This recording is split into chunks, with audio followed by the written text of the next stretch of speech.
अब एक एग्जाम्पल लेते हैं जिससे आपको ये सातों चीजें समझ आ जाएंगी। आपने डिसाइड किया इंटरमीडिएट हो गया है, रिजल्ट अवेटेड है, सीए स्टार्ट करते हैं। अब्बू के पास गए, अब्बू को बताया कि अब्बू मुझे सीए करना है। अब्बा ने आपको देखा अब्बू क्या बेइज्जती कर दिया आपने। आप रोते हुए कमरे में भागे, आप रोते हुए कमरे में भागे और आपने दरवाजा बंद कर लिया। ठीक है, जो आपने अब्बू को बताया वो क्या था, आपके गोल्स थे। ठीक है, वो क्या थे, आपके गोल्स थे। आप कमरे में गए, आपने बोला नहीं अब तो मैं प्रूव करूंगा, अब्बा ने मेरे पे मेरा मजाक उड़ाया है, अब मैं प्रूव करूंगा। तो आपने क्या, वो लैपटॉप खोला और आपने इन्फॉर्मेशन गैदर करना शुरू की। आपने बड़ा सा एक चार्ट निकाला और सारी चीजें जो ना आपने लिखना शुरू कर दी कि भाई सीए का जो ड्यूरेशन इतना है, लेट सपोज मिनिमम ड्यूरेशन इतना है, और लेट सपोज अगर इसमें बच्चा फेल वगैरह भी होता है तो एक दो अटेम्प्ट आगे चली जाती है। कुछ बच्चे ऐसे होते हैं जो बहुत ज्यादा इसको लेके चल रहे होते हैं लेकिन उसके मसले मसाइल लिया। आपने हर चीज को ना लिख लिया और हर चीज को कंप्लीट कर लिया। फिर आपने पता नहीं यूट्यूब पे एक अच्छे काउंसलर का सेशन देखा, खैर तो उसके सेशन देखने के बाद आप बोला हाँ यार ये बिल्कुल सही इन्फॉर्मेशन है। फिर आपने वो इन्फॉर्मेशन भी लिखी, फिर खैर आपने 4-5 जगहों से और इन्फॉर्मेशन ली, आई कैप वगैरह से। इन्फॉर्मेशन लेने के बाद कंप्लीट आप अब्बू के पास गए। आपने अब्बू को बोला अब्बू सीए में 4 लेवल होते हैं, 4 लेवल में पीआरसी कैफ वगैरह सारी चीजें बताई, इतने पेपर्स होते हैं, इस तरीके से पेपर होते हैं, ये फीस स्ट्रक्चर है, आपको इतनी फीस देनी पड़ेगी, आर्टिकलशिप के बाद आपको 1 रुपया भी देना नहीं पड़ेगा, मैं फीस कवर कर लूंगा, मेरी इतनी परसेंटेज इंटरमीडिएट मुझे तो स्कॉलरशिप मिल जाएगी, ये आरएटीज मौजूद है, ये स्कॉलरशिप दे रहे हैं। ठीक है, और सीए का डिफिकल्टी लेवल इतना है, अगर मैं लेट सपोज 2 घंटे पढ़ूंगा तो मेरा ये पासिंग परसेंटेज होगा। आपने सारी इन्फॉर्मेशन, अब्बा वाह यार, सॉरी बेटा मैं तो ऐसी मजाक कर रहा था, तुम तो कर सकते हो सीए। तुमने क्या किया, गोल्स को ऑब्जेक्टिव में कन्वर्ट कर लिया। तुमने उसको टाइम बाउंड कर लिया कि लेट से तुमने कहा वैसे सीए जो है वो 5.5 साल का होता है, ठीक है, लेकिन मैं सोच रहा हूँ कि मैं अपने आप को टाइम देता हूँ 5.5 से 6.5 साल। मैं कोशिश करूंगा 5.5 साल के लिए, लेकिन अगर कोई फैक्टर मेरे अगेंस्ट चले जाता है तो उसमें 6 महीने 1 साल मैंने अपने आपको एक्स्ट्रा टाइम दिया, उससे ऊपर नहीं जाऊंगा। और मेरी ये प्लानिंग रहेगी। टाइम बाउंड हो गया, रियलिस्टिक है 5.5 साल में, और 5.5 साल में और 6 साल 6.5 साल में रियलिस्टिक है। ठीक है, लेकिन अगर रियलिस्टिक नहीं होता तो वो ऑब्जेक्टिव नहीं होता। तुम अब्बा के पास गए, तुम अब्बा को बोल रहे हो वैसे तो सीए 5.5 साल में होता है, लेकिन आपको पता है आपका बेटा बहुत इंटेलिजेंट है, मैं इसको 3 साल में कर लूंगा। फिर अब्बा क्या करते तो इसका मतलब ये है कि रियलिस्टिक भी होना चाहिए, टाइम बाउंड भी होना चाहिए। सही है, आपने मेजरेबल कर लिया, आपने सारी कॉस्ट को मेजर कर लिया, सारी जो है चीजों को मेजर करके रख लिया, और आपने बता दिया कि भाई मेरी स्टाइपेंड इतनी होगी और स्टाइपेंड में अर्न करने के बाद अपनी इतनी ट्यूशन फीस दिया करूंगा, इतनी पेपर फीस दिया करूंगा, ये मेरे ट्रैवल अलाउंस होगा, ये मेरा कम्युनिकेशन अलाउंस होगा, खाने पीने के समोसे वगैरह के सारे पैसे तुमने लगा दिए। तो अबू बोलेंगे कि यार ये तो रियलिस्टिक भी है, टाइम बाउंड भी है, और मेजरेबल भी है, स्पेसिफिक भी है। इसका मतलब है कि इसके गोल्स नहीं बल्कि इसके ऑब्जेक्टिव्स हैं।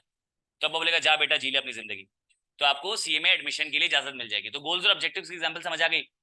फिर आपने जो ये जो ऑब्जेक्टिव सेट किए थे, इसमें जो आपने इसको टाइम बाउंड किया था, और मैंने आपको क्या बताया था, टाइम बाउंड के लिए आप 3 जो एडजेक्टिव्स यूज कर सकते हो। क्या 3 क्या होते हैं, ऑपरेशनल, टैक्टिकल और स्ट्रेटेजिक। आप पता है जब बब्बू से बात करोगे ना, आप बब्बू को पता है पीआरसी मेरा प्लान है, ऑपरेशनल प्लान है, मेरा ऑपरेशनल टारगेट है कि इंशाल्लाह मैं 3 से 6 महीने में पीआरसी पास कर लूंगा। फिर आप बोलोगे मेरा CA intermediate PRC plus Kaif, ये मेरा प्लान है, टैक्टिकल प्लान है कि मैं क्या करूंगा कि इंशाल्लाह 3 से 6 महीने में पीआरसी पास करूंगा, 1 से 1.5 साल में मैं कैफ पास कर लूंगा। थोड़ा सा 6 महीने का मैंने अपने आपको और इसमें टाइम दिया हुआ है, तो 2 से 2.5 साल में मैं सीए इंटरमीडिएट पास कर लूंगा इंशाल्लाह। फिर उसके बाद जो पूरा सीए है, कैफ के बाद सीफैप और आर्टिकलशिप, तो ये कितना गेम है, 5.5 साल का या 6 साल का, 6.5 साल का, आप लोगों ने जो टाइम बाउंड किया था अपने आपको।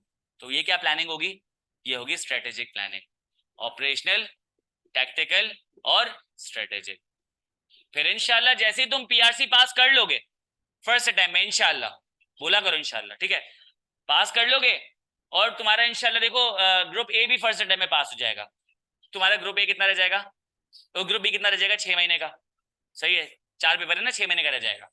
अभी जो 6 महीने का रह जाएगा, तो अब तुम्हारे क्या हो गए, जो तुम्हारे ऑपरेशनल गोल थे वो खत्म हो गए, जो तुम्हारे टेक्टिकल गोल्स थे वो ऑपरेशन में कन्वर्ट हो गए, है ना। फिर तुम्हारे जैसे इंशाल्लाह तुम्हारा कैफ जो ग्रुप बी है वो भी फर्स्ट टाइम में पास हो जाएगा, फिर तुम आर्टिकलशिप में जाओगे इंशाल्लाह। आर्टिकलशिप में जाओगे, तुम्हारी आर्टिकलशिप कितने साल की है, 3.5 साल की। अभी भी तुम्हारी स्ट्रेटेजिक प्लानिंग बाकी है। 1 साल की तुम आर्टिकलशिप कंप्लीट कर लोगे, उसमें हैंड्स ऑन कोर्स वगैरह कंप्लीट कर लोगे। अब कितना टाइम रह गया, 1.5 साल का। तो तुम्हारे टेक्टिकल गोल्स भी खत्म हो गए, अब जो तुम्हारे गोल्स बच गए सिर्फ स्ट्रेटेजिक, तो स्ट्रेटेजिक छोटे के क्या हो जाएंगे, टैक्टिकल में कन्वर्ट हो जाएंगे। 1 से 3 साल के उसमें आ गए, 1 से 3 साल के उसमें आ गए। अब इसमें आते विजन और मिशन स्टेटमेंट को समझते हैं। जब तुम अपने अब्बू के पास गए थे और तुमने कहा था कि मुझे सीए करना है, तो जब तुम्हारी क्लास में से कोई बच्चा गया था, मैं भी कवर कर रहा हूं, जब तुम्हारी क्लास में से कोई बच्चा गया था तो अब्बू हंसे नहीं थे। जब तुमने कहा था अब्बू मुझे सीए करना है, तो तुम्हारे अब्बू हंसे नहीं थे। क्यों? क्योंकि इसका मतलब ये है कि जिसने भी तुम में से इंटरमीडिएट या ए लेवल किया हुआ है, तो तुम लोग पढ़ते भी थे, तुम पढ़ते हुए दिखते हुए भी थे, ठीक है, तुम नोट्स भी बना रहे होते थे, तुम पढ़ भी रहे होते थे, तुम घर वालों को बता भी रहे होते थे, तुम्हारी रैंकिंग अच्छी हो रही थी, तुम्हारा रिजल्ट अच्छा आ रहा होता था। तो इसका मतलब ये है कि जो 12वीं क्लास तक तुम लोगों ने पढ़ा है ना, पास्ट प्रैक्टिसेस और एग्जिस्टिंग प्रैक्टिसेस, तो अब्बू को पता था कि जो इसका मिशन है, तो इसका मतलब है कि ये सीए भी कर लेगा, तो मिशन और विजन अलाइन हो गए। तो जब तुम अपने अब्बू के पास गए तो अब्बू ने तुम्हारा मिशन देखा, यानी कि तुम्हारी शक्ल देखी, तो अब्बू ने तुम्हें देख के बोला कि तुम्हारा मिशन सही है, तुम पढ़ने वाले बच्चे हो, तो तुम्हारा विजन भी सही होगा, तुम सीए भी कर लोगे। मिशन और विजन। और जिनके अब्बू हंसे थे, तुम्हारे अब्बू नहीं हंसे थे, मैं कवर कर रहा हूँ, तो तुम्हारे अब्बू नहीं हंसे थे, जिनके अब्बू हंसे थे, तो इसका मतलब क्या है, वो बच्चा पढ़ने वाला भी नहीं था, और वो उसका इंटरमीडिएट तक रिजल्ट भी खराब रहता था, कि वो तफरियों में लगा रहता था, दोस्तों में बैठता था, जहाज उड़ाता था केबिन के बाहर बैठ के, सही है, और जो है वो कुछ भी नहीं करता था, वो एंजॉय करता था जिंदगी को, नेटफ्लिक्स देखता था, नेटफ्लिक्स एंड चिल करता था। तो उसके बाद जो है वो अब्बू को बोल रहा, अब्बू मैं तो सीए करूंगा, अब मैं सुधर गया हूँ। तो अब्बू उस पर हंसे थे, तो उसका मतलब उसका मिशन उसके विजन के साथ अलाइंड नहीं था। तो अब्बा को पता था कि भाई तू ये जो कर रहा है, इसका मतलब ये है कि तू विजन अचीव नहीं कर पाएगा। तो मिशन और विजन, मिशन और विजन को एक और तरीके से समझाता हूँ। तुमने फर्स्ट अटेम्प्ट, जब वो बच्चा जिसके अब्बू हंसे थे, तो वो सच में सुधर गया है, ये बात कैसे पता चली? उसने फर्स्ट अटेम्प्ट में पीआरसी पास किया, फर्स्ट अटेम्प्ट में उसने कैफ पास कर लिया, कैफ का ग्रुप ए पास कर लिया, और फर्स्ट अटेम्प्ट में उसने ग्रुप बी भी पास कर लिया। यहां तक उसके जो स्ट्रेटेजी, उसके टैक्टिकल प्लान्स थे, वो अचीव हो गए। तो उसके टैक्टिकल प्लान अचीव हो गए, तो उसके मिशन का पार्ट बन गए। तो अब उसका मिशन उसके विजन के साथ अलाइंड होता हुआ नजर आ रहा है, तो इसका मतलब है कि ये विजन भी अपना अचीव कर लेगा। तो मिशन को देखते हुए क्या बनता है, विजन बनता है। तो आपको थोड़ा सा मिशन चाहिए होता है पिछले 1 2 3 साल का, जिसपे हम बिलीव करते हुए आपके विजन को जो है वो ऑथेंटिकेट कर सकते हैं, वैलिडेट कर सकते हैं कि हाँ ये कर लेगा।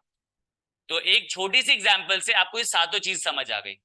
तो अब समझ आ गया, vision statement, mission statement, goals, objectives, strategies, tactics और ऑपरेशंस। क्या कहते हो? डन है? तो यहाँ पे तुम्हें ये 7 कॉन्सेप्ट समझ आ गए।